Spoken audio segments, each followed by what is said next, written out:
o habitué em tempos de campanha eleitoral vermos por aí as t-shirts vermelhas deambularem pelos municípios a visitarem os potenciais eleitores. Naturalmente, naquele corpo a corpo, que não é normal no resto da legislatura, ouvem-se reclamações, sugestões e pedidos que aparentemente à mesma velocidade que entram, saem. Como se costuma dizer, entram por um ouvido e saem pelo outro.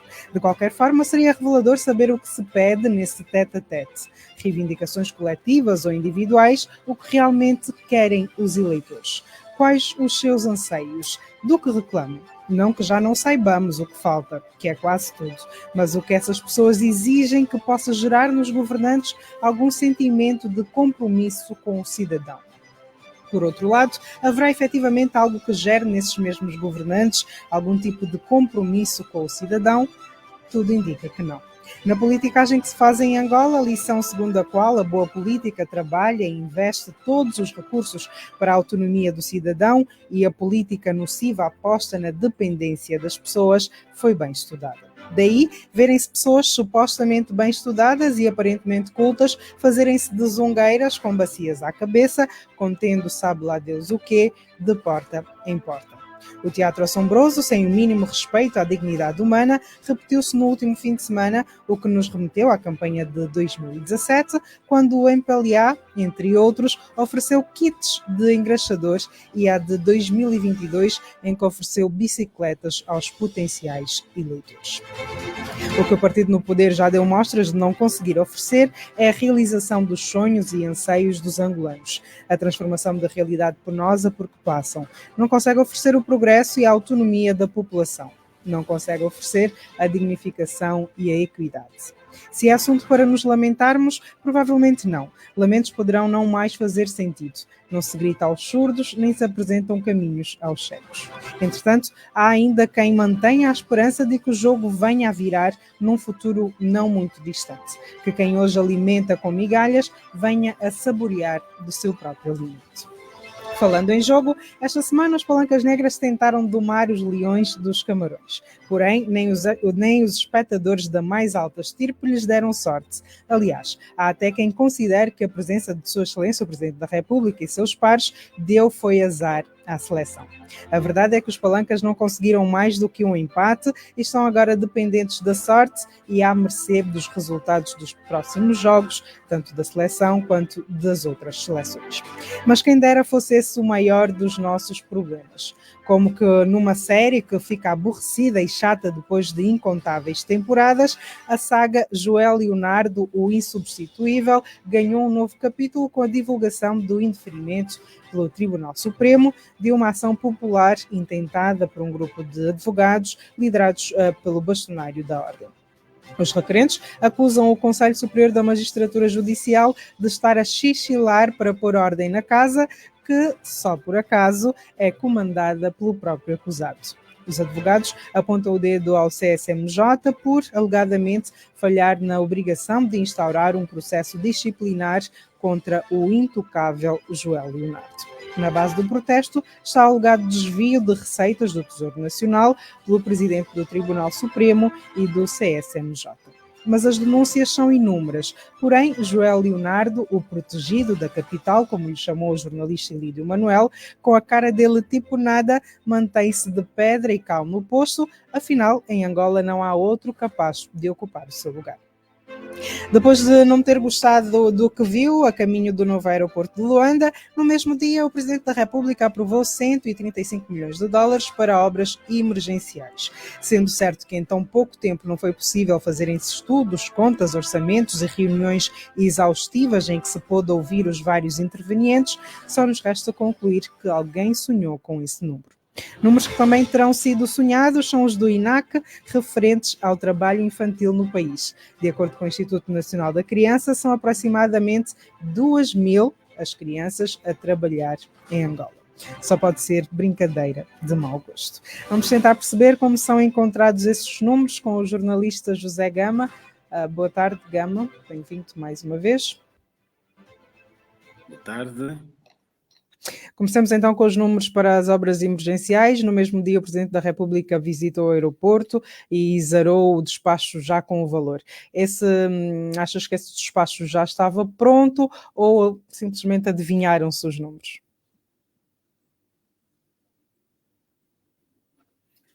Pois, o que ele está a fazer aqui é uma segregação, e o presidente fez uma viagem, uma visita ao aeroporto de manhã, de tarde decidiu fazer este despacho, apresentou já aí os preços de cerca de 135 milhões de dólares, não cita as empresas que vão trabalhar neste trabalho ou também a que vão fiscalizar.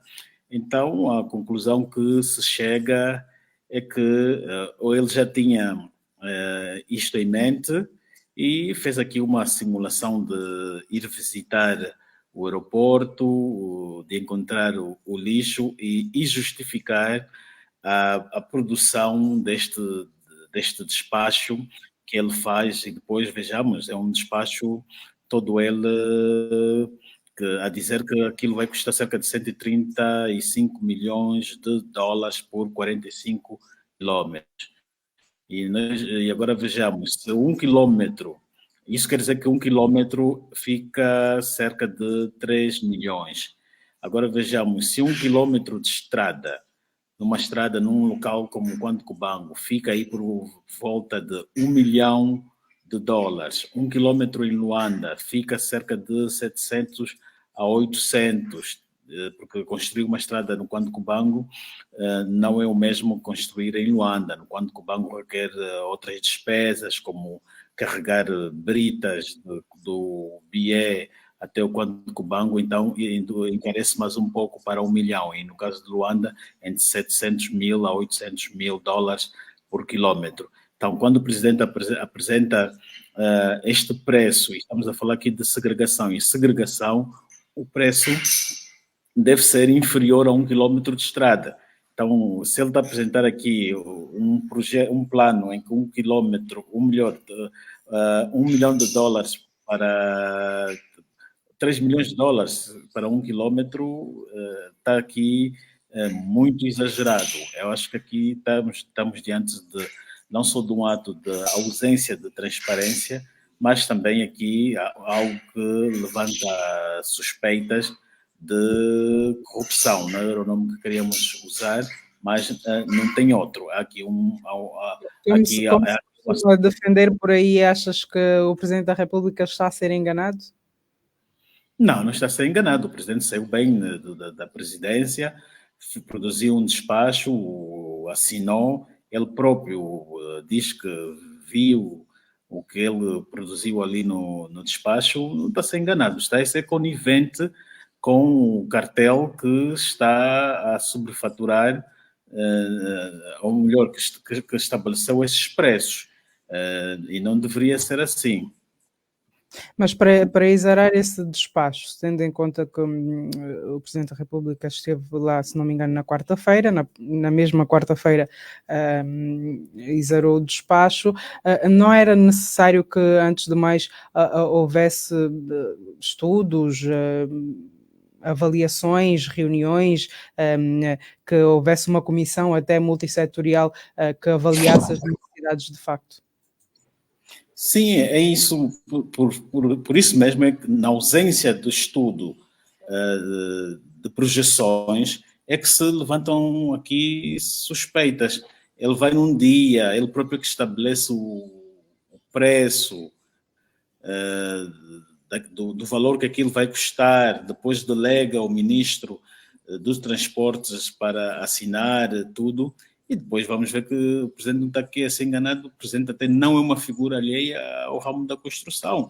Aliás, ele até tem uma empresa de construção civil, não sei se continua a operar, mas operava sediada no Lubito, junto com um sócio também que foi deputado do MPLA, e o presidente é a pessoa que conhece bem, e vimos no primeiro mandato, o presidente nos primeiros meses, na visita que faz ao ILA, ele apontou ali questões sobre estradas e empresários e revelava-se de alguém muito bem familiarizado com esta indústria ou com este setor.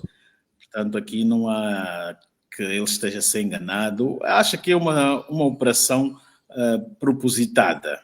O porquê, Para, não sabemos, mas como? é exatamente o que eu perguntava. Estaria a ser Yeah. propositada para que fim? Bom, eu acho que quando vamos produzir, vamos disponibilizar 135 milhões de dólares, escondemos o nome das empresas que vão trabalhar, preços sobrefaturados. Então, o propósito não deve ser para o bem dos angolanos, deve haver aí um beneficiário final para estas obras que vai se beneficiar, pelo menos aí deste projeto. Deve ser uma operação em que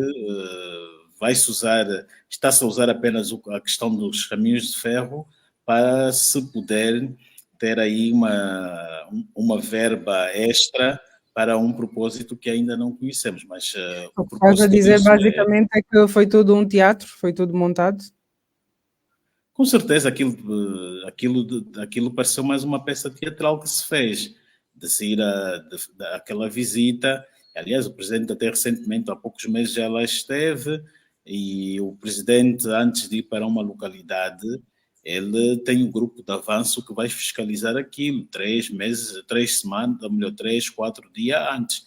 Teriam-lhe informado. E se ele encontrou aquilo é porque havia um propósito mesmo dele encontrar aqui, se dizer depois que ele encontrou aquilo e que estava preocupado e pela sua preocupação havia necessidade de proceder ali uma intervenção.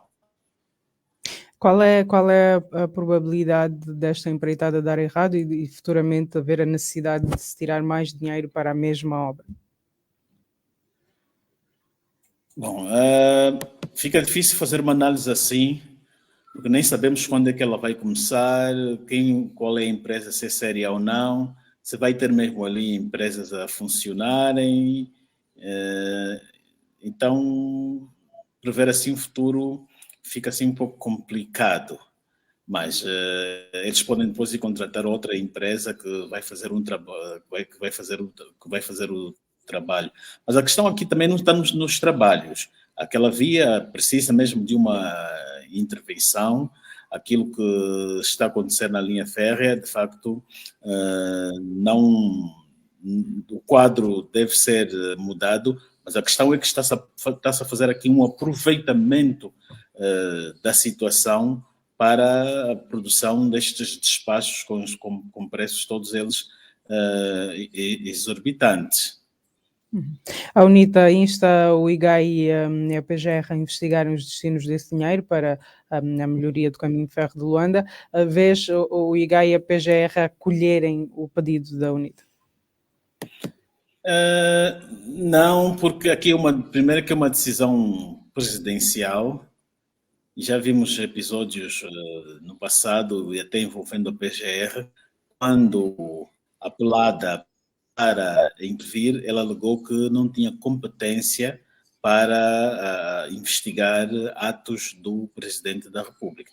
Portanto, tanto a PGR ou melhor, tanto a IGAI ou a PGR nada vão poder fazer face ao apelo que a UNITA fez. Então, isso é mais daqueles casos que o assunto vai morrer assim. Aliás, já houveram vários contratos, vários decretos que o presidente assinou e tomadas de decisões desta natureza e nada aconteceu. Estes órgãos, nenhum deles vai ter a ousadia de tentar fiscalizar ou monitorar um trabalho que está a ser feito pelo Presidente da República. Muito bem, 17 horas e 46 minutos. Recordar aos ouvintes que podem acompanhar este programa em direto a partir das nossas páginas do Facebook e do YouTube. É o Dias Andados, vai ao ar todas as sextas-feiras, depois das 17h30. Avançamos para outro tema que também marcou a semana. O INAC contabiliza cerca de 2.000 crianças num trabalho infantil. Olhando para a realidade do país, em que várias crianças trabalham para o próprio sustento e inclusive da sua família, confias nestes números? Olha, parecendo que não, nós temos também aqui o Instituto de Estatísticas, também é uma instituição que tem produzido dados que queramos que não estão próximos da realidade. E as evidências e a realidade também mostram que, de facto, há muita criança a ir para o mercado de trabalho. Mas aqui a preocupação é que isso revela que estamos aqui diante de um ato, né, de estruturação das famílias. As crianças são obrigadas a ir para o mercado infantil, ficam expostas depois a consequências como assédio sexual, a doenças, a riscos também, e as crianças estando fora do sistema escolar destrutura e prejudica de certa forma o desenvolvimento do país e não só o próprio desenvolvimento delas, e isso compromete também aqui uma nação inteira. Depois daqui o problema também da pobreza, essas crianças veem os familiares numa situação extrema de ausência de condições e elas vêm-se obrigadas também a ajudar nas despesas de casa e vão para a rua a fazer o trabalho ou o pescado. Então, mas aqui agora o governo tem que ver como que medidas tomadas para atenuar ou reduzir este fenómeno que prejudica. Que medidas é que podem ser tomadas, tendo em conta o que eu já disse há bocado, muitas crianças são o garante do sustento da família. Bom, se as crianças estão a ir... Se as crianças não trabalham, a família não come. Primeiro, o governo deve ter um programa para tirar essas crianças da pobreza, que é inseri-las no programa escolar. O MPLA tem um programa de governo e ele diz que vai, sempre que, aliás, que há programas eleitorais, ele diz que uma das metas é tirar as crianças que estão fora do círculo escolar para entrarem no quadro da normalidade. Diz também que está a construir sempre mais escolas primárias. Então, essas escolas primárias devem agora aparecer para ajudar essas crianças e também ver formas de ajudar os pais para saírem do desemprego, porque tendo os pais ou os progenitores no desemprego, os filhos são forçados a ser eles a ter a solução e de irem às ruas trabalhar ou fazer os biscados. Portanto, isso requer também um envolvimento de muitas forças especialistas que devem estudar para ver se acha aqui uma solução. Já há anos atrás, o Paulo de Carvalho, sociólogo, já tinha produzido um trabalho sobre isto, já creio que há cerca de 20 anos, a fazer um alerta sobre este fenómeno das crianças que estão nas ruas e expostas desta forma. Portanto, já é hora do governo desenvolver um programa verdadeiro envolvendo os especialistas para pôr fim a este fenómeno. Em 2021 foi aprovado o Plano de Ação Nacional para a Erradicação do Trabalho Infantil em Angola. De lá para cá, achas que este programa surtiu efeitos? Bom, se o INAC está a produzir este relatório desta semana, está a indicar que não surtiu efeito. Continuamos até as crianças a trabalharem, a fazerem trabalhos forçados, continuamos a ter crianças a estarem regularmente no lixo para procurar comida para as famílias. Então, são daqueles tipos de programas que também depois não saem do papel, ou se saem, eles não são depois cumpridos à letra.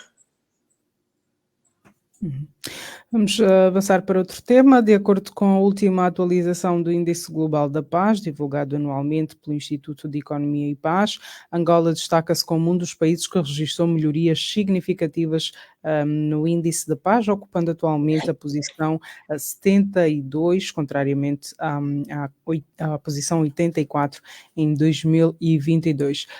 Quais terão sido os critérios de análise que fizeram Angola melhorar neste índice?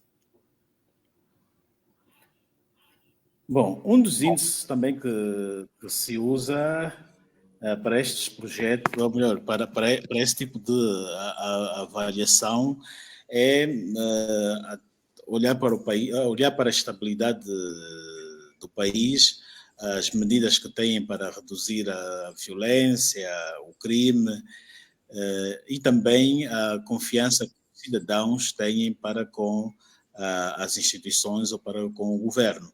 Também levam em conta questões sobre a participação do país em organizações internacionais, a forma como ela vai contribuindo na resolução de conflitos regionais e também globais, e também tem outras, pronto, geralmente são essas medidas que eles usam para avaliar os países. Mas também Angola, ela pode melhorar, mas quanto a melhorar também não é uma questão assim lá muito, não é uma coisa assim muito, não assim muito, uma diferença assim enorme. A questão também é o orçamento, de quanto ela investe no orçamento para a questão de defesa e segurança. Nós em Angola faz parte dos países da África subsaariana que tem um orçamento, ou melhor, as despesas de segurança e militar é semelhante a de um país que está em guerra ou que enfrenta ainda problemas de luta contra o terrorismo, como é o caso da Nigéria. Ela ainda investe cerca de 0,7% do seu OGE para as despesas militares, e o que se recomenda é menos. E então são esses critérios que levam a Angola a estar a ser classificada por essas instituições no campo aqui no Índice Global da Paz, né, como estamos a melhorar. Os conflitos em Cabinda e, por vezes, nas Lundas não entram para as contas? Bom, deveriam entrar, só que o governo consegue se proteger, sobretudo a questão de Cabinda, dando a entender que aquilo não é um conflito, que são um grupo de bandos errantes, né, armados, que estão a destabilizar, ou dão a entender também que o que está a passar em Cabinda não altera com o quadro de segurança do país. O mesmo acontece com as Lundas. Eles fazem crer que são grupos de ativistas, que são instigados às vezes por políticos ou por outras entidades descontentes. Então, mesmo essas desculpas que Angola dá também contam para que essas instituições ou essas ONGs deem aqui um atenuante para não colocarem esses conflitos neste cabaz nos critérios que eles usam para qualificar os países. O conceito de paz deve ser olhado apenas como ausência de guerra, ou achas que deveriam existir outros fatores para se considerar que um país tem paz? Bom, há um especialista norueguês que ele apresenta 2 critérios de paz, que é a paz negativa e a paz positiva. A paz positiva é o que acontece, por exemplo, em França, em Portugal, em que ninguém fala de guerra, ninguém fala de instabilidade, e há, sobretudo, a ausência mesmo de guerra. E no caso de uma paz negativa, tem a ver com, para além da ausência de guerra, na paz negativa existe o discurso de violência. A violência e a agressão está patente no discurso, na retórica dos dirigentes. Vimos há dias aquilo que aconteceu em Portugal também com a Luísa Muniz, embora não há agressão física, mas aquilo é um ato de violência, quando tu declaras uma cidadão como estando a fazer ativismo contra o presidente e sabes que o presidente tem uma lei que quem age contra ele prende sob alegado insulto. Portanto, o que vive-se em Angola, sobretudo quando estamos em eleições, nós assistimos que o MPLA depois acusa, vem sempre dizer que a UNITA tem planos de ir para a guerra, que a UNITA quer destabilizar. Então, ele tem sempre um discurso de violência, discurso militar na mente. E isso faz com que Angola seja classificada na categoria de paz negativa. Agora, é necessário Angola trabalhar para fazer a transição de paz negativa para a paz positiva, que é o período em que, para além da ausência do conflito, ela vai deixar de usar o discurso de violência constantemente. Em termos práticos, o que é que esta subida no Índice Global da Paz acrescenta para o país? Bom, isso ajuda na propaganda do país, de dizer que está a fazer melhorias, ajuda na propaganda também dele se apresentar, em termos também de due diligence, para ele se apresentar, por exemplo, nós temos americanos que querem investir, que estão a investir em Angola, e o Departamento de Estado norte-americano baseia-se muito no parecer destas ONGs, como o Índice Global da Paz, para estudar a percepção sobre a paz no país, tanto este como relatórios da Amnistia Internacional. Então, tem aqui uma valência, parecendo que não, que ajuda. Analisamos a semana passada que Angola, por exemplo, aprovou um programa, uma estratégia de combate à corrupção plagiada de Portugal. Por exemplo, para analisar também o combate à corrupção a nível internacional, a pontuação também é dada quando a pessoa tem leis que ajudam a combater ou a prevenir a corrupção. Angola, por exemplo, no próximo ano vai melhorar na percepção da luta contra a corrupção, porque ela vai dizer que ela tem uma estratégia de prevenção à corrupção.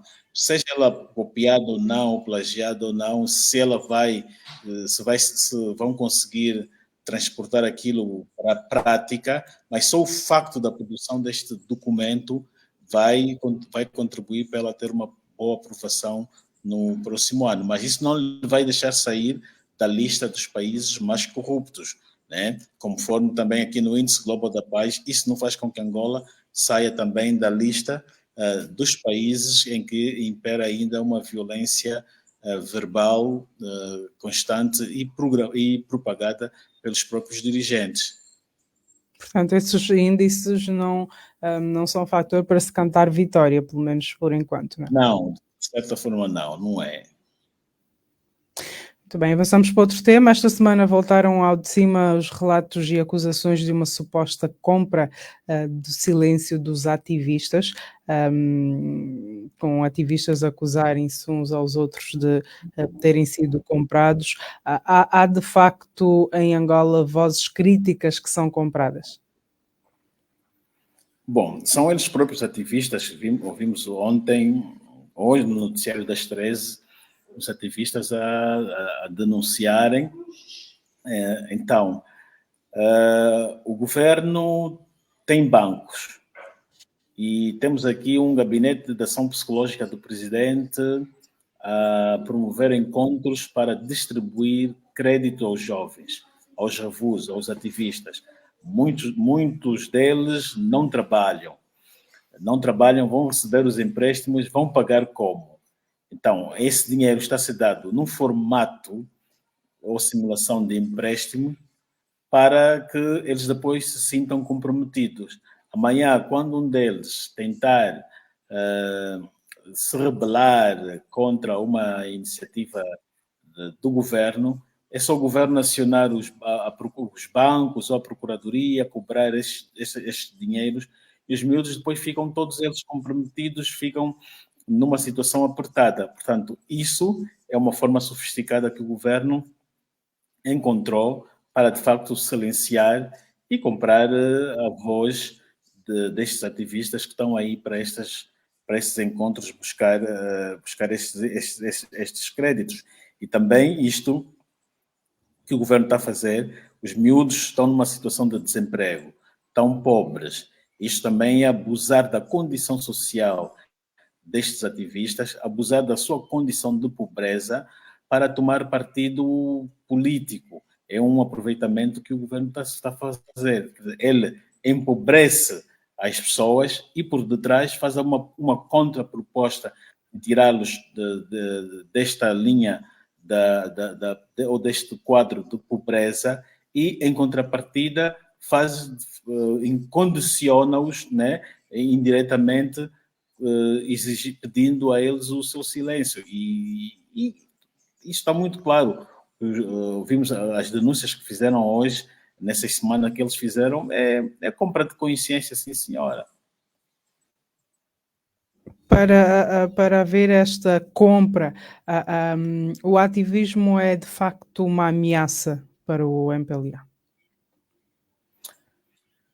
Eu acho que aqui já não é a questão do MPLA, isso tem a ver com o presidente, porque não é a sede do MPLA que está a mediar esses empréstimos, é o próprio presidente. É uma ameaça isso para o governo? Sim, isso deixa-nos aqui uma mensagem, porque são os jovens que fazem reclamações de falta de emprego, que fazem contestação. Quando eu vou comprar o silêncio dos jovens, ou o presidente, quer dizer que o presidente não quer que esses jovens o vão questionar. Se ele está em fim de mandato, faltam-lhe 3 anos para sair do poder, e por que precisa de silenciar os jovens? É porque o presidente deve ter uma agenda por detrás. Ou ele quer voltar a concorrer em violação à Constituição, ou ele quer apresentar um candidato que tem ou que vai correr o risco de sofrer contestação, e ele coloca já os ativistas, todos eles numa situação de comprometimento.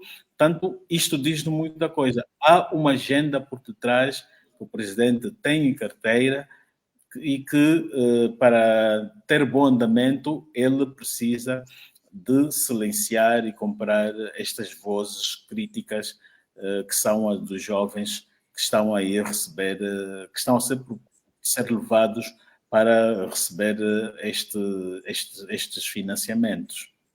Há quem também aponte o dedo à oposição como quem também pratica nesta compra de consciência de ativistas. Tens essa percepção? Eles, nesse aspecto, eles fazem um aproveitamento. Às vezes os jovens não dão conta. Há aquela inocência. Vimos aqui, levaram até familiares de Jonas Savimbi. Eu acho que a pessoa que está à frente disso, para mostrar trabalho, para mostrar ao regime que até conseguiu um sobrinho ou sobrinha ou filho de Savimbi, ele depois vai ali para mostrar, faz a fotografia, divulga na internet para ganhar pontos. Mas esses miúdos... No caso, estou a referir mesmo a ser a oposição a comprar a consciência de ativistas. Isso acontece? Pelo que nós sabemos, a oposição não dirige, não tem bancos, não tem o saco azul, não tem a capacidade que tem o governo ou o MPLA para poder corromper os ativistas. Agora, há miúdos que eles próprios assumem que já ocorreram manifestações em Angola que eles foram pedir apoio à UNITA em termos de água ou lanche para levarem nas manifestações. mas isso não é corromper, e até não há nenhum compromisso, porque os miúdos são os próprios até que criticam a UNITA, né? Eles mal terminou as eleições de 2022, a campanha eleitoral, muitos deles rebelaram-se contra a UNITA porque acharam que a UNITA não tomou medidas sérias para se impor face aos resultados eleitorais que terão sido... Mas, por exemplo, os ativistas que entraram para a lista da FPU, com que autoridade vão hoje rebelar-se contra a UNITA, por exemplo? Alguns deles entraram pelas mãos do Bloco Democrático e pela Casa CE. Também tem o caso do Hitler, que entrou pela própria UNITA e o Pedroske Tecas. Isso também não impõe-lhes a descumprir a se rebelarem ou a criticarem a UNITA. Até pelo contrário, eles fazem críticas à UNITA, porque a questão é diferente. A ligação, esse paralelismo que se quer fazer entre a UNITA e o MPLA em termos de comprometer os jovens. O MPLA é o poder, ele lidera o Estado, ele tem um instrumento que serve para dar emprego, para empregar e para também retirar emprego. A oposição não tem capacidade para dar emprego. Então o jovem pode se integrar na lista da UNITA, acabou as eleições, ele não entrou para o Parlamento, o compromisso também termina ali. Muitos fizeram isso. Ele não tem uma dívida moral ou um compromisso com a UNITA. Eles, aliás, foram os primeiros depois a criticar a própria UNITA depois das eleições. Já com o MPLA é diferente. A pessoa recebe o empréstimo ou o crédito, fica automaticamente presa. Se a pessoa não pagar, eles podem instruir os bancos a colocarem os editoriais nos jornais, que a pessoa está a ser procurada e que a pessoa não é um mau pagador. Ele tem instrumentos para depois beliscar a reputação e a imagem do ativista. Já os outros, estes partidos, não têm. Portanto, são compromissos aqui totalmente diferentes e de lados opostos. E que imagem é que fica do ativismo em Angola? É uma imagem que o governo usa da vulnerabilidade destes jovens e faz o aproveitamento para tentar cooptá-los e colocá-los no bolso por via desses empréstimos, e veja que estamos sempre a mudar de ativistas. O ativista de hoje já não é aquele ativista da primeira manifestação de março de 2011, está sempre a mudar, vão surgindo sempre outras gerações. Uns vão crescendo, vão constituindo famílias, vão trabalhando, deixam e entra outro. Vão surgindo novos ativistas ou os antigos também vão sendo comprados, já que vamos nessa senda da compra dos ativistas? Não, muitos não vão sendo comprados, não. Muitos deles terminam, é a evolução da vida. Ele cresceu, tem compromisso, agora tem mulher, vai trabalhar e o ativismo fica para segundo plano. Transferem-se agora para um ativismo que fica só centrado nas redes sociais. Muito bem, vamos então para o último tema. O Tribunal Supremo indeferiu uma ação popular administrativa preventiva contra o Conselho Superior da Magistratura Judicial, que exigia a intimação deste para o levantamento da suspensão e instauração de um processo disciplinar contra o juiz conselheiro presidente do órgão. Aqui, José Gama, o tema João Leonardo já é corriqueiro aqui no Dias Andados, que confesso que até faltam perguntas, mas olhando para este caso específico, não era esperado que saísse uma decisão diferente da que saiu, não é? Tendo em conta que o órgão é liderado pelo acusado. O que acontece é que o ano passado um grupo de advogados no mês de setembro moveu uma ação junto do Tribunal Supremo, que é um órgão superior, né, do Poder Judicial, por causa da questão do Conselho Superior da Magistratura, que estava inativo e se revelava inapto para mover uma ação contra João Leonardo. Se este órgão regularmente pune, suspende juízes por alegadas irregularidades, juízes por estarem a responder em processos e etc. Então, se há aqui um juiz, que neste caso João Leonardo, este órgão, que é o Conselho, deveria tomar uma atitude contra João Leonardo. Só que há aqui um problema. O João Leonardo é automaticamente também o presidente deste órgão. Então, os advogados moveram esta ação popular junto de uma das câmaras do Tribunal Supremo. E esta está a dizer que não, que a queixa deveria ir para o Conselho. Mas o Conselho não julga, a queixa deveria ir. Aí que está certo, o que o Tribunal Supremo faz, essa juíza, ela faz aqui, há aqui uma ação de negação de justiça, porque está a negar o direito à justiça, conforme manda o artigo 26 da Constituição, deste grupo de advogados. E aqui não há precedência. A queixa está certa, o local está certo. Não deveria ser. Agora, os advogados devem recorrer junto de uma outra Câmara, junto do plenário do Tribunal Supremo, e por conseguir, e em caso de uma não satisfatória, podem recorrer ao Tribunal Constitucional. Agora, voltando à questão, é que, de facto, quer no Tribunal Supremo, quer no Conselho Superior da Magistratura, não era esperado que a decisão fosse diferente, tendo em conta que o João Leonardo dirige as duas instituições. Sim, depois também aqui é uma outra questão. A juíza que tem o processo nas mãos, Pacência Simões, é uma juíza que trabalhou com João Leonardo no Conselho Superior da Magistratura, ela trabalhou lá como inspetora, é uma juíza que entrou há pouco tempo no Tribunal Supremo, foi admitida num concurso, naquele grupo de concursos irregulares e fraudulentos que João Leonardo fez. Quer dizer que é alguém que tem uma dívida moral para com João Leonardo.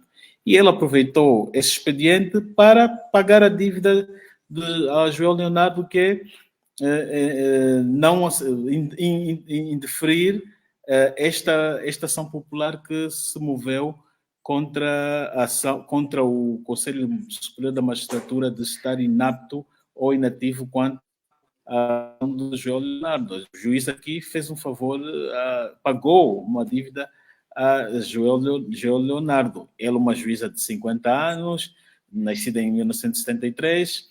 Ela ascendeu agora, que é o sonho de muitos juízes, de chegar até a este Tribunal Superior. Chega aí pelas mãos de João Leonardo, o processo a cair nas mãos delas, não havia uma outra opção. Ela nunca iria tomar uma decisão contrária e que pusesse em causa ou prejudicasse a pessoa que lhe colocou como juíza neste órgão superior, neste Tribunal Superior. Quer dizer que neste caso, João Leonardo, não há voltas a dar, não há o que fazer. Se o João Leonardo tivesse um pouco de juízo, ele colocaria o seu lugar à disposição em benefício da imagem das instituições do Estado angolano, em nome também da honra e a dignidade do país inteiro, dos cerca de 33 milhões de habitantes, mas isso não vai acontecer. A última solução seria o alto magistrado da nação chamar o João Leonardo e aconselhá-lo ele a sair pelos próprios pés, como fez Rui Ferreira nos anos anteriores, quando surgiram também denúncias de corrupção envolvendo o seu nome. A primeira coisa que ele fez saiu pelos próprios pés. Já João Leonardo prefere ir para a luta mesmo até o fim, nem que tenha que enterrar o bom nome da magistratura, dos tribunais, nem que tenha que também prejudicar o próprio nome da pessoa que lhe protege para estar aí, que neste caso é o Presidente da República. Há bocado falavas dos outros caminhos que os advogados podem tomar para intentar então esta ação popular, mas penso que te cortei. Podes então esclarecer-nos o que é que os advogados ainda podem fazer? Não, dizia que eles têm duas opções: é recorrer ao plenário do Tribunal Supremo, né? Já que este processo foi numa das câmaras, ele vai agora no plenário. Se o plenário também produzir a mesma decisão que tomou esta juíza Pacência Simões, aí eles podem ir para o Tribunal Constitucional. Portanto, tem ainda aqui duas saídas. O problema é que essas instituições, quando é processos desta natureza, demoram muito e de forma propositada. Nós já estamos em junho, já lá vão cerca de 9 meses que que o grupo de advogados avançou com esta ação popular e só depois de 10 meses é que o Tribunal Supremo está a reagir. Quer dizer, eles estão a usar a política de saturação e de saturação, de dar maçada, vamos dizer assim, às pessoas. Eles agora vão, os advogados, por exemplo, vão recorrer ao plenário. O plenário depois também pode só responder próximo ano. Vai responder próximo ano, depois para ele vão recorrer no Constitucional. O Constitucional também vai levar outros 10 anos. Quer dizer, até lá, o João Leonardo também, o mandato dele já saiu, porque dentro de 3 anos, creio que 3 anos, ele também está aí a cumprir o fim de mandato. Portanto, o que, no Achas fundo, que o João Leonardo vai terminar o mandato? Ele já chegou até aqui e ele vai terminar. O João Leonardo, se depender do Presidente da República e dele próprio, ele fica, né? Agora, ele está pensando no day after, dizem que ele, pelo menos, queria que lhe desse uma garantia de ir para embaixador em Espanha, mas em Espanha já tem um embaixador, e o Presidente depois verá uma embaixada para lhe colocar. Mas acho que ele vai, não há dúvida, que ele vai até ao fim. Ele está a exercer o mandato e, ao mesmo tempo, está a fazer gestão em violação à lei do Conselho Superior da Magistratura, que proíbe os juízes de fazerem praticarem atos de gestão. Enquanto estou a falar aqui de gestão, ele tem aqui uma estrutura, gera o orçamento, então ele está numa fase que o poder lhe subiu, assim como se diz. Então, ele está à vontade. Muito bem. Desta forma, então, colocamos um ponto final na análise da semana. José Gama, mais uma vez, obrigado. Até à próxima. Obrigado.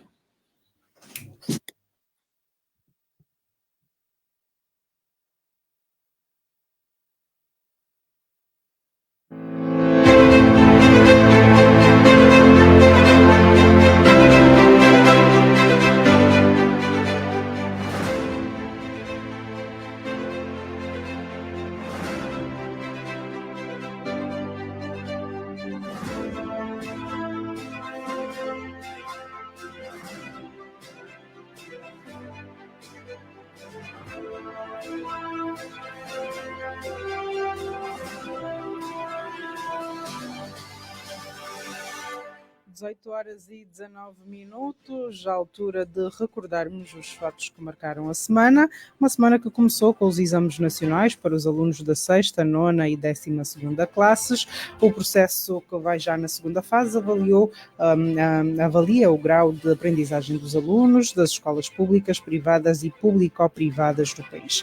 A diretora-geral adjunta do Instituto Nacional de Avaliação e Desenvolvimento da Educação, Luti Marla, alerta que os estudantes selecionados para os exames não estão isentos das provas finais.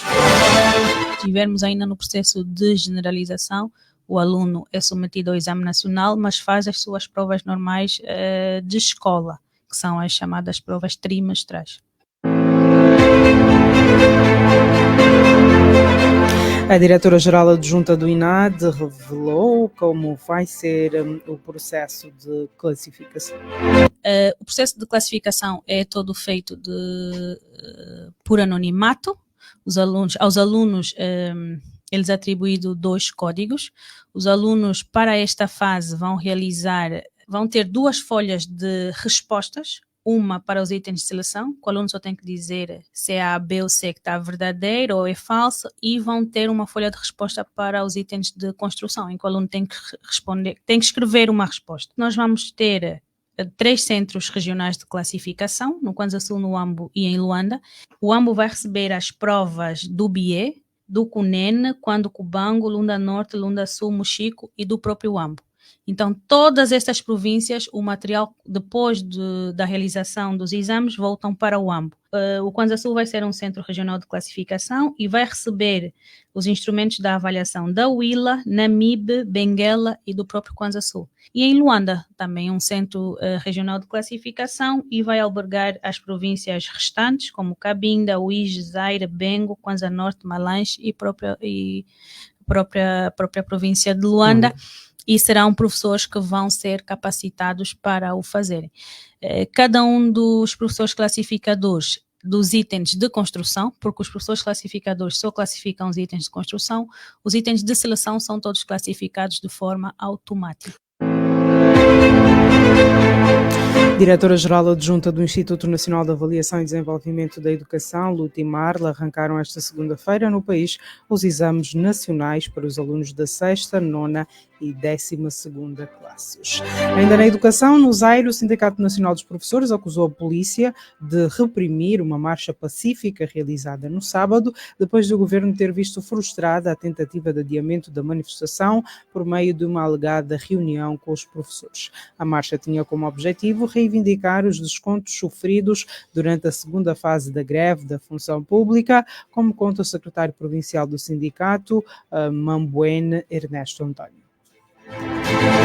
Os bárbaros descontos que aconteceram na segunda fase. Nós sabemos que a ministra tivera exarado um documento que orientou os governos provinciais e a se baixarem aos Gabinete Provincial de Educação para o desconto da primeira fase. E quanto à segunda fase, não houve essa declaração. Muitas províncias nos descontaram. Temos o conhecimento de Cabinda, Luanda e várias escolas. Aqui também no Zaire, as escolas do segundo ciclo, por onde eu labuto, não fomos descontados. Mas esse do primeiro ciclo, ensino de base, foram descontados. E barbaramente, houve professores que perderam 115.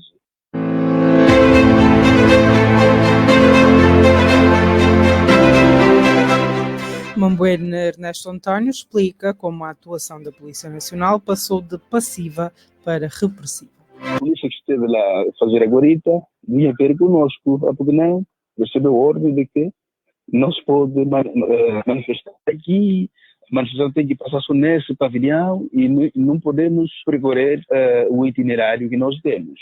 Nós falamos, não, quem é que deu essa ordem? É o governador? Ah, sim, então, como tem o número do governador, estava ali a dar. Liguei, mas pronto, não passava. Liguei do jurista, também estava reunido. E começamos a alinhar quando era 3 horas, e é a hora da lei, para fazermos o nosso trabalho. Lá apareceu mais de 4 viaturas da polícia. Pronto, começaram a lançar gás lacrimogêneo e expressar-nos assim. Quer dizer, lamentamos, nós repudiamos esse ato indecoroso. Numa manifestação pacífica, tem que haver um aparato da polícia castrense, etc. Mambuene Ernesto Antônio, secretário provincial do SINPROF no Zaire, que acusa a Polícia Nacional de ter reprimido a marcha pacífica agendada para o último sábado, dia 8. Ainda nesta segunda-feira, ficamos a saber que os taxistas já conhecem as 100 rotas oficiais de paragens de táxi em Luanda. O mapeamento de rotas foi predefinido pelas associações de táxis e aprovado pelo Governo Provincial de Luanda. O documento foi distribuído pelo Gabinete Provincial de Transporte, Tráfego e Mobilidade do Governo de Luanda aos taxistas do município. O presidente da Associação Nova Aliança dos Taxistas de Angola avança que a ANATA vai ser responsável pela distribuição do mapeamento de rotas para os demais municípios.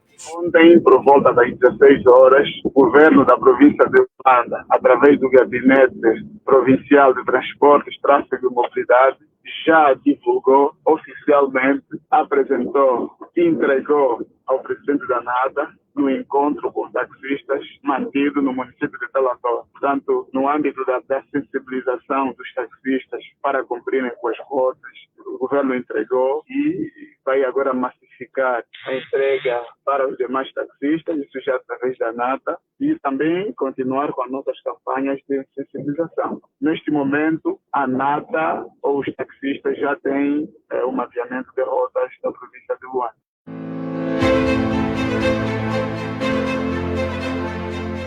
E o diretor provincial dos Transportes, Tráfego e Mobilidade, Sérgio Sachiquata, avisa que vão ser responsabilizados todos os taxistas que não cumprirem com as rotas e especularem os preços.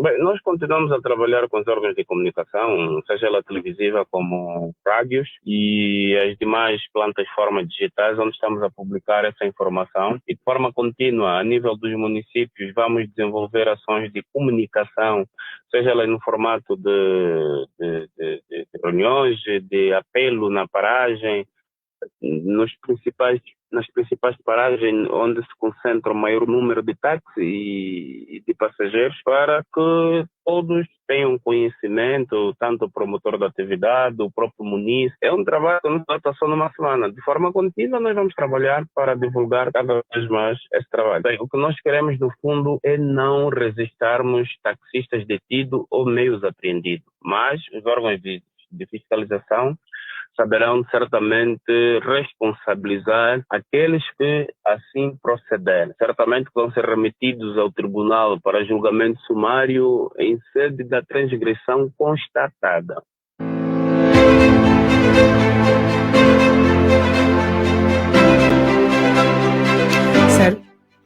Sérgio Sachiquata, diretor provincial dos Transportes, Tráfego e Mobilidade. Taxistas já têm um mapa oficial das rotas interprovinciais limitadas pelo governo provincial de Luanda. Continuamos ainda na segunda-feira, dia que foi aprovado o relatório parecer conjunto da proposta de lei de crimes de vandalização de bens e serviços públicos pelas comissões especializadas da Assembleia Nacional. Os deputados defendem a penalização de 10 a 15 anos de prisão para o crime de promoção de vandalismo e, caso envolva infraestruturas de transporte, a pena é aumentada para entre os 20 e os 25 anos. Poderá estar sujeito à pena entre 3 e 8 anos quem atentar contra a segurança dos bens e serviços públicos ou divulgar informações de segurança e ameaçar destruir um bem público. Segundo a proposta de lei, o castigo pode ser agravado em 1/3 se houver perigo efetivo à vida ou à integridade física. A votação da Generalidade está marcada para o dia 19 de junho. Passamos para terça-feira, dia em que o Presidente da República autorizou, através de um despacho, a criação de uma comissão de avaliação encarregue de proceder ao estudo, inventariação e cadastramento do potencial turístico da Ilha do Mussulo. João Lourenço justificou a iniciativa com o facto de a península não ser explorada o suficiente e que, por isso, urge a necessidade de adotar medidas e políticas administrativas para alavancar o potencial da ilha. Para tal, o Ministro do Turismo é autorizado a proceder à criação da Comissão de Avaliação, que é coordenada pelo Ministro de Estado e chefe da Casa Civil do Presidente da República e integra ainda a Ministra das Finanças, da Administração do Território, da Energia e Águas, das Obras Públicas, Urbanismo e Habitação, dos Transportes, do Ambiente, o Governador de Luanda e o Secretário do Presidente da República para a Reforma do Estado. O consultor financeiro, Fernando Heitor, entende que o Presidente, no último ano, virou todas as baterias para o turismo, entretanto, chama a atenção para a necessidade de haver uma simbiose entre o turismo e outros setores. Fernando Heitor não tem dúvidas de que apenas desta forma haverá sucesso. O Presidente anda muito entusiasmado com o turismo, já mostrou que, pelo menos neste ano, escolheu o turismo como sendo a sua menina dos olhos azuis. Às vezes, se encontra, ele fala do turismo, já mandou fazer estudo diagnóstico sobre o turismo, já alterou as figuras de proa do setor do turismo, transformou o turismo no ministério. Portanto, isso é revelador de que ele está apaixonado pelo turismo angolano, pelo menos no que concerne a intenções. Só que turismo é um setor complexo, porque ele vive da interdependência dos outros setores. Sem que os outros setores estejam bem, o setor turístico não vai a lado nenhum.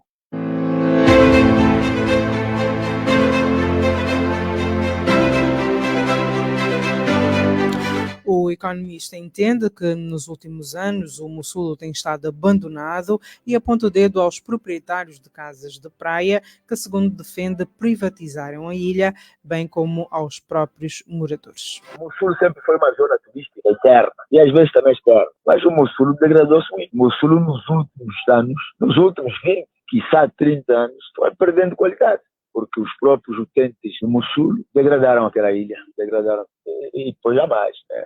O Mussulo, quase que a ilha toda está privatizada. Marimbonde, utilizando a expressão do próprio presidente, mas outros indivíduos da média alta classe, quase todos eles têm lá a sua casinha de praia, ou o seu casarão, ou o seu palacete, ou a sua mansão de praia. E contribuíram tremendamente para a degradação daquele espaço natural, que já foi uma maravilha. Depois estão os populares também, trabalhadores de muitos desses senhores que vivem mesmo aí na ilha, também contribuíram com a degradação da qualidade desta ilha, que devia ser uma ilha paradisíaca, e não é. Por isso acho que é oportuno que ele tenha lembrado do Mussulo e tenha agora mandado fazer um estudo para ver se ainda é possível reabilitar a ilha e transformá-la num paraíso, entre aspas, não é? Paraíso turístico.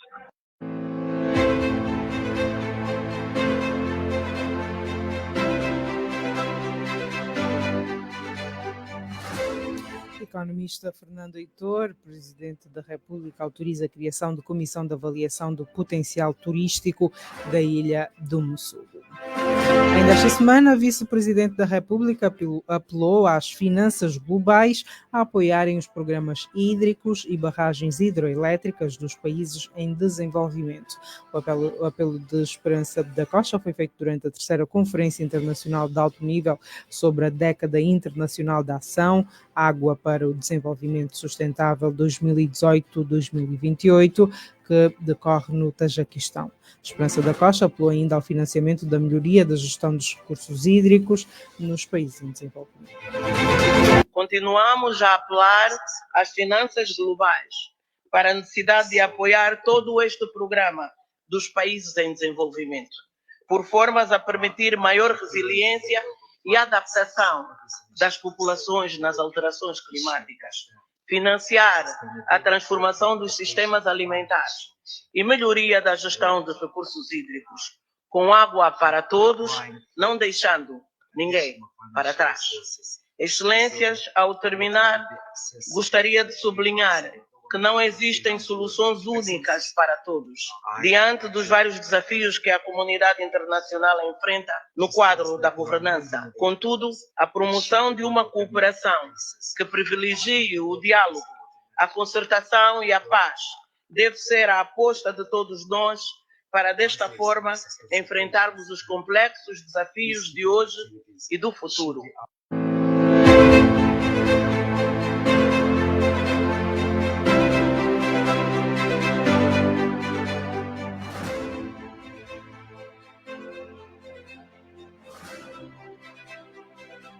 A Vice-Presidente da República apresentou o sistema de transferência de água do CAFO no CUNEN como uma das soluções do governo para suprir as necessidades de abastecimento de água no sul do país.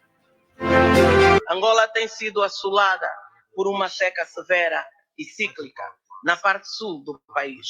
Para enfrentar este desafio, aprovou o programa de combate aos efeitos da seca no sul de Angola, cujo propósito é melhorar a capacidade de abastecimento de água. Neste sentido, foi construído o sistema de transferência de água do CAFO na província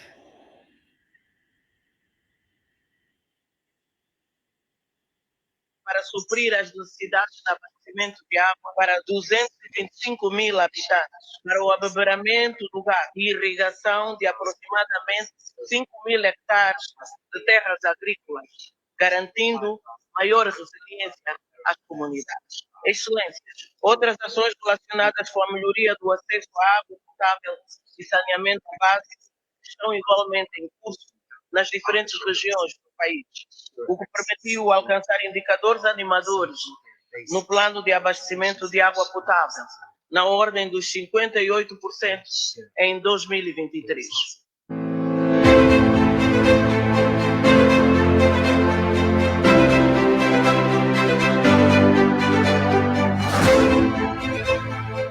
E o sociólogo e padre Pio Akosanga avança que o canal do Cafo tem beneficiado as populações do Cunene, entretanto questiona a falta de apoio e de cumprimento de alguns outros programas que foram prometidos desde o início da abertura do canal para o combate à seca naquela província.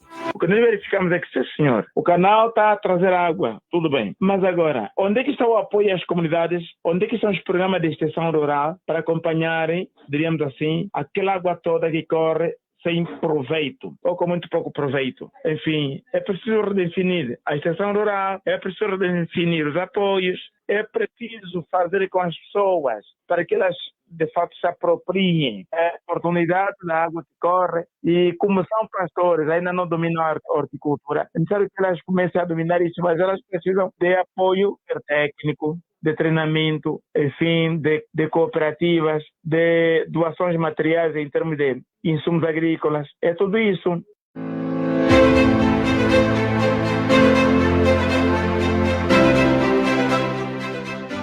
Padre Pio Akosanga, vice-presidente da República, Esperança da Costa, participou esta semana da terceira Conferência Internacional de Alto Nível sobre a Década Internacional da Ação Água para o Desenvolvimento Sustentável 2018-2028 no Tajiquistão. Assinalou-se esta semana o Dia Mundial de Combate ao Trabalho Infantil. Dados da ONU apontam que no mundo 160 milhões de crianças estão envolvidas neste tipo de atividades. Em Angola, dados do Instituto Nacional da Criança revelam que no ano passado foram registados 1.894 casos. Porém, de acordo com a diretora-geral adjunta do INAC, Elisa Gurgel, só nos primeiros 5 meses deste ano já foram registados mais casos do que em todo o ano passado. Este número que faz referência tem a ver sim com os dados da linha SOS Criança. Voltamos a tocar no assunto, que são dados tão somente do INAC, né? Que vem através da linha SOS Criança pelo Instituto Nacional da Criança. Ainda que fossem só 15 ou 20 casos, já seria preocupante. Para este ano, para o período de janeiro a maio deste ano, o número já é maior, extremamente preocupante.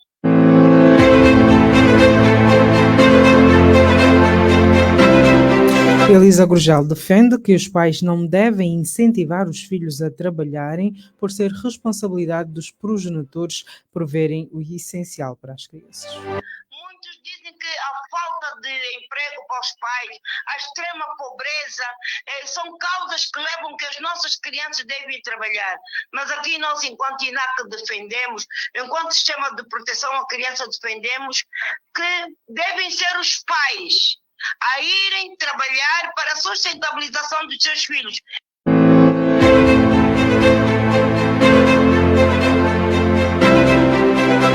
O sociólogo João Sassando pede que se trabalhe no sentido de se colocar em prática a prioridade de vida à criança. Se nós olharmos para o quadro legal, se nós olharmos para as instituições constituídas para o efeito, sim. Mas é preciso que cada ator, lá onde está colocado a trabalhar, portanto, desempenhe o seu papel de formas a que o seu contributo seja direcionado para esta prioridade absoluta.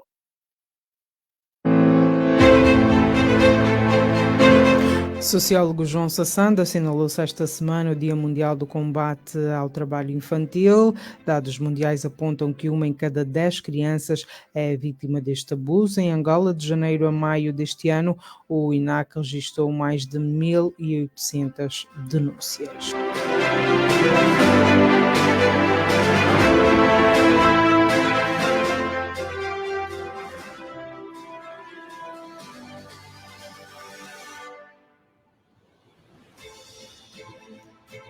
Continuamos, esta semana fez destaque, passados mais de 2 meses desde que o Tribunal Constitucional declarou o processo do caso 500 milhões inconstitucional, o Tribunal Supremo ainda não se conformou à decisão.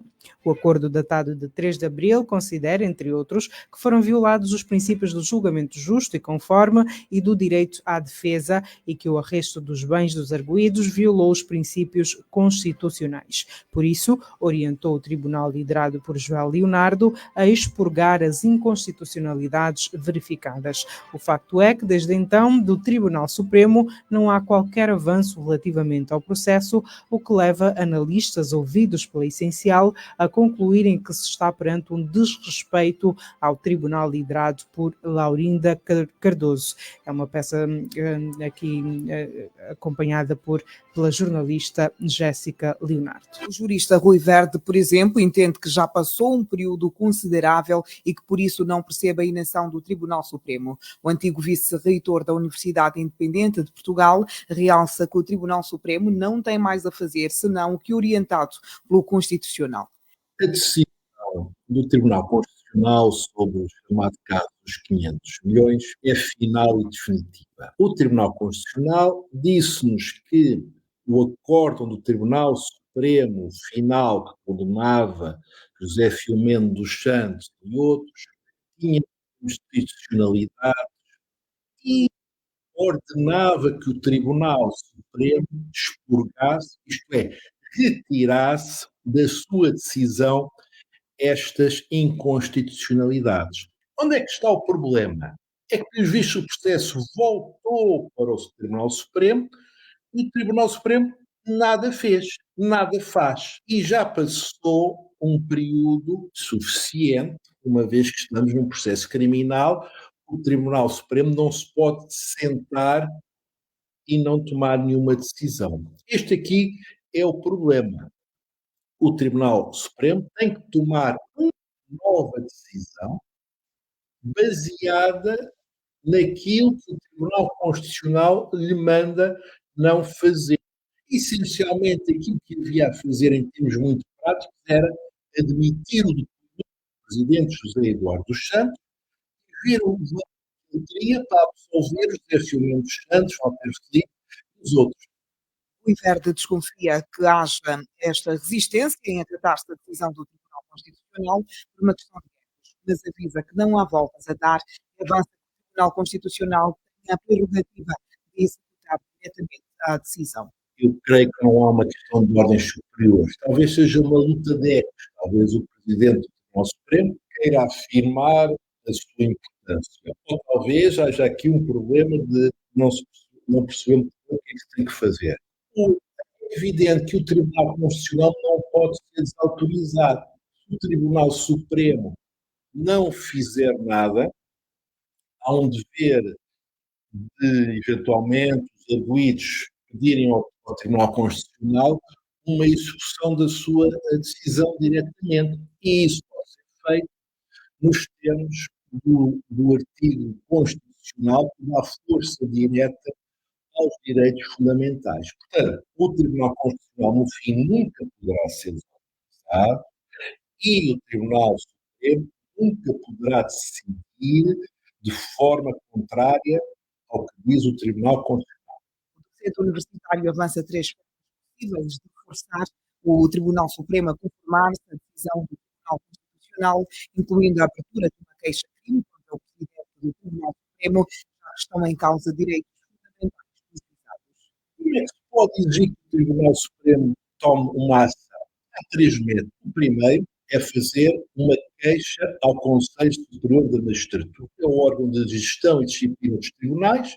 Se algum dos arguidos fizer uma queixa, o Conselho Superior da Magistratura deve obrigar o Tribunal Supremo a tomar uma decisão. O segundo método, mais drástico, é um processo criminal contra o Presidente do Tribunal Supremo, que, visto que não distribui o processo, não toma medidas, um processo de crime por delegação de justiça, nós temos o artigo 348 do Código Penal, ou por uma coisa que se chama prevaricação, nos termos do artigo 349, ou ainda por abuso de poder, nos termos do artigo 374. Portanto, pode-se colocar um processo de crime contra o Presidente do Tribunal Supremo. Finalmente, pode-se fazer uma providência cautelar não especificada para a proteção dos direitos fundamentais que estão a ser violados de José Filomeno dos Santos, de Walter Filipe e dos outros.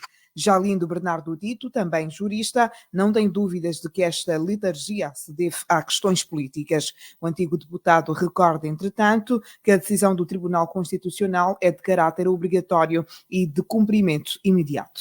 Me parece existir aqui uma birra política. Quando não estamos no plano político, estamos no plano de cumprimento de uma decisão de um outro tribunal, no caso, um tribunal que, no seu caso, tem constitucionalmente competências para verificar a constitucionalidade não só das normas, mas dos atos praticados pelos outros órgãos, inclusive os órgãos de soberania. Mesmo não havendo prazos fixados legalmente para o cumprimento da decisão do Tribunal Constitucional, nós temos de olhar que aquelas decisões que implicam o exercício de direitos fundamentais, elas devem ser de aplicação imediata. Ora, não cabe no entendimento meu, por exemplo, e de muitos, que se esteja a depender de um suposto parecer técnico para que o Tribunal Supremo conforme a decisão do Tribunal Constitucional. Por quê? Porque esse parecer não modifica a decisão do Tribunal Constitucional, que conformou-se num caso julgado. Ou seja, nessa perspectiva, eu não estou a ver com mero parecer. Aliás, qualquer parecer não é vinculativo.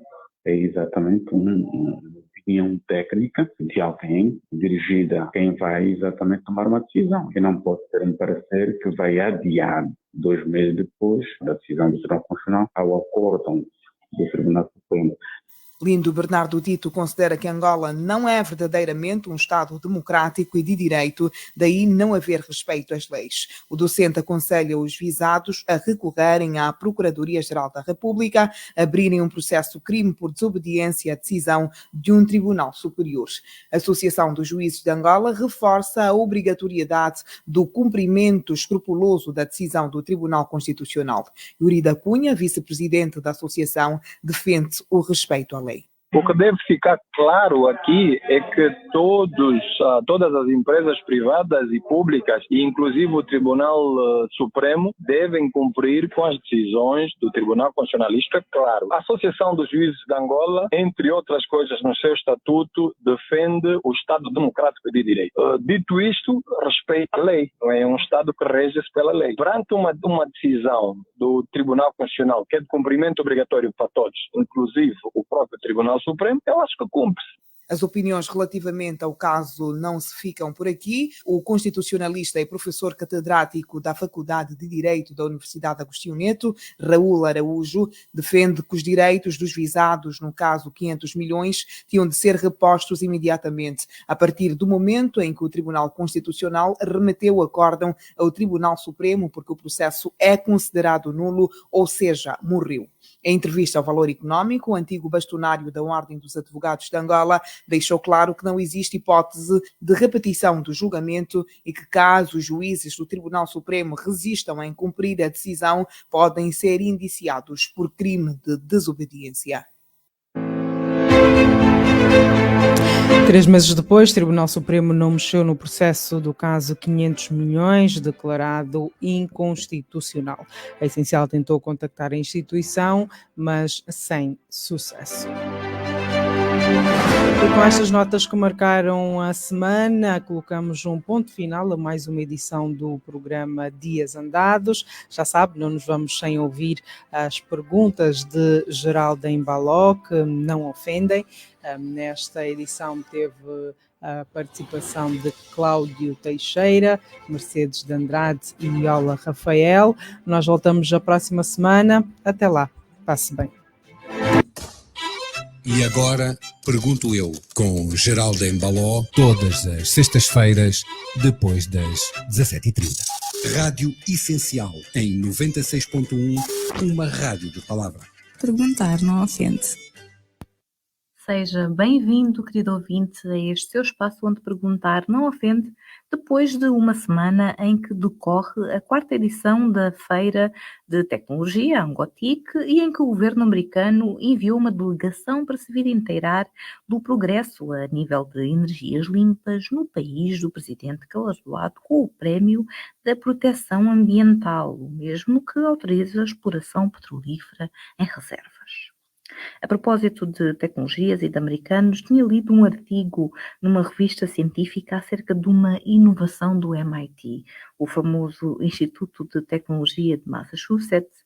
O MIT é uma das universidades mais respeitadas do mundo inteiro e de onde já saíram mais de uma centena de prémios Nobel, onde estudantes e pesquisadores terão, no final de 2022, apresentado uma inovação no campo da energia solar bastante impressionante. Um painel solar flexível, com aspecto e gramagem de um exame de raio-x ou de uma cartolina e capaz de transformar qualquer superfície em que seja aplicado numa fonte de energia limpa captada do Sol.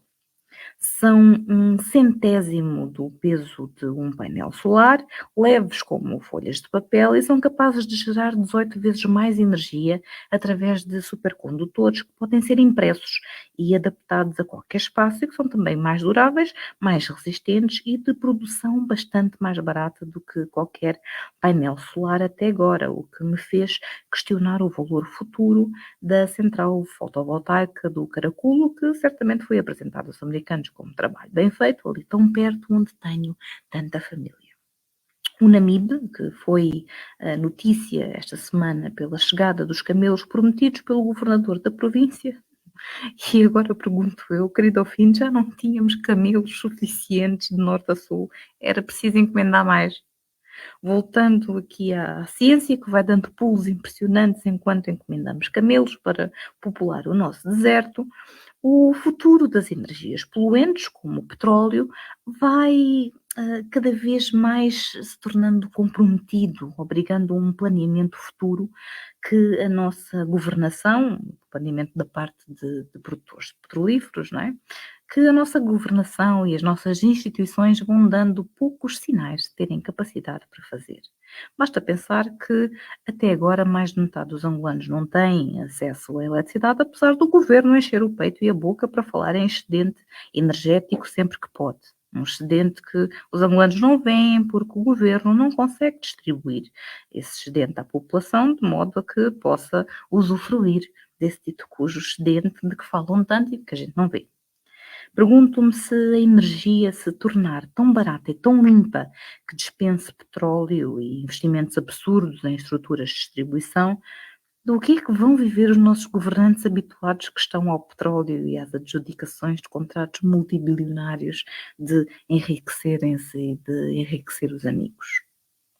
Esta questão dos amigos é particularmente sensível e deve ser muito complicada de gerir para o poder e para as instituições do poder que têm de manter, vamos dizer, alguma imagem de seriedade, de uniformismo, afastando qualquer tendência de uso de 2 pesos e 2 medidas, de qualquer individualização que, no fundo, comprometa a sua idoneidade e aplicação de regras universais, bem do funcionamento da sociedade, que é para isso que as instituições servem.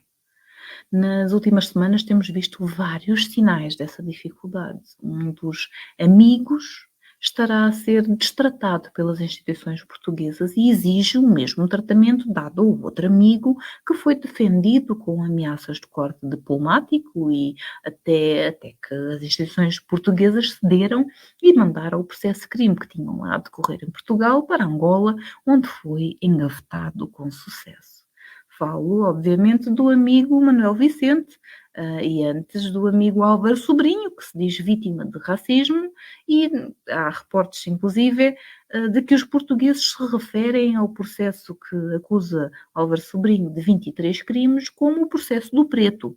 E Sobrinho é um amigo, tem razão de exigir o mesmo tratamento dado por Angola, pelas instituições angolanas, ao caso do outro amigo, Manuel Vicente, que abriu um precedente. E por que não? As instituições não devem ter um comportamento padrão que explica o que deva ser uniforme para todos os cidadãos? O que é que explica a diferença de tratamento entre um e a indiferença ao outro? É curioso ver que, por norma, ninguém quer ser julgado em Angola, onde não se confia na independência dos tribunais e na capacidade da justiça. Aliás, esse precedente, Manuel Vicente, foi usado, ao contrário, pelo amigo de Isabel dos Santos, que é acusado de crimes em Angola e que diz que, porque o envio do processo do Manuel Vicente se explicou com o facto de ser angolano, de viver em Angola, de ter a vida toda em Angola, ele, Mário Silva, português, sócio da empresária Isabel dos Santos, com a vida toda em Portugal, queria o mesmo tratamento e que fosse o processo em Angola enviado para Portugal. É no que dá as instituições que se querem sérias despirem-se desses preceitos e agirem de acordo com interesses de amigos. Criam-se estes precedentes que depois não têm justificação para não se aplicarem a outras situações. E depois esta individualização das instituições, este espetáculo infeliz das instituições se despirem da norma, de se diminuírem para se curvarem a interesses de pessoas, funciona não só a favor de amigos, como a desfavor de inimigos. E eis que temos aberrações como a Embaixada de Angola em Portugal enviar comunicação para as outras embaixadas africanas em Portugal, afirmando que não se fará presente nas comemorações do Dia de África por causa da presença de uma cidadã luso-angolana que diz mal do Presidente da República de Angola. Dizer mal do Presidente da República de Angola, isto é provavelmente algo que milhões de angolanos certamente também são culpados de fazer. E as perguntas são tantas, querido ouvinte, sobre o delírio que foi a exposição a público desta posição abjeta da Embaixada que nos devia representar a todos, inclusive à cidadã-alvo, o facto de não compreenderem de todo qual é que é o seu papel. As perguntas são sobre a deselegância que se tornou marca registada desta presidência de Luanda, como dizia a missiva da Embaixada. Uma presidência truculenta, desajeitada, com um estilo primário, a roçar o buçalismo sempre que pode, que logo quando assumiu a pasta usou dessa deselegância para destratar os Tugas, inclusive o tio Celito, por causa do processo contra o amigo Manuel Vicente. Mas como é que é possível que não se enxerguem, não tenham pudor de se despir desse institucionalismo a que estão obrigados porque são funcionários do Estado e não são mais do que isso, e assumem a cobardia da manipulação das instituições públicas contra cidadãos que não são amigos, que não pertencem ao grupo dos amigos. Luzia Muniz é ativista, é jornalista e espero, querido ouvinte, que vá a tantos eventos quanto possível, se a sua presença se traduz na ausência das instituições angolanas da era lourencista. Pergunto-me se não haverá algum convite para que a jornalista vá ao Palácio, porque pode ser que saia de lá o inquilino que não pode conviver com a sua presença a correr. Luzia Muniz, a jornalista, a funcionar um bocadinho como o Shell Talks e a fazer fugir as baratas. Com esperança que se multipliquem os Shell Talks desse tipo, querido ouvinte, marcamos aqui encontro. Até à próxima, na sua rádio essencial.